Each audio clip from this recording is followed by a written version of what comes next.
Consistency വേണം. നമ്മൾ എന്ത് കാര്യം ചെയ്യുമ്പോഴായാലും അതിനൊരു കൺസിസ്റ്റൻസി വേണം. ഒരു കാര്യം ചെയ്തിട്ട് കുറച്ച് മാസം കഴിഞ്ഞ് അതവിടെ ഇട്ട്, പിന്നെ അടുത്ത കാര്യം തുടങ്ങി അതവിടെ ഇട്ട്, അങ്ങനെ വരുമ്പോൾ നമ്മൾ എവിടെയും എത്താത്ത പോലെ ഉണ്ടാവും.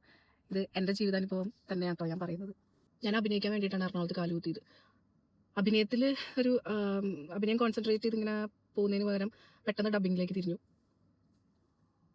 ഇപ്പോൾ ഡബ് ഡയറക്ടറാണ്. പിന്നെ അഭിനയത്തിലേക്ക് തിരിയാൻ വേണ്ടി പോയി.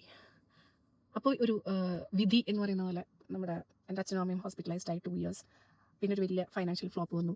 അപ്പോൾ വീണ്ടും കാശിൻ്റെ പ്രശ്നം വന്നു, ടെൻഷനായി.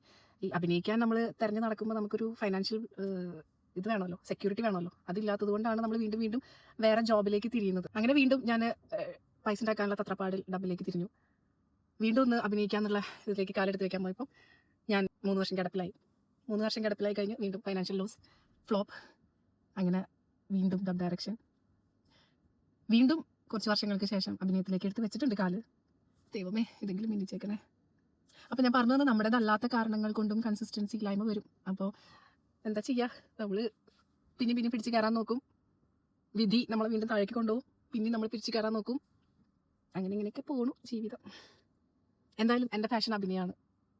അഭിനയിച്ച് തന്നെ ജീവിച്ച് മരിക്കണം എന്നാണ് എൻ്റെ ഒരു ആഗ്രഹം. അത് ദൈവം അനുഗ്രഹിക്കട്ടെ അല്ലേ.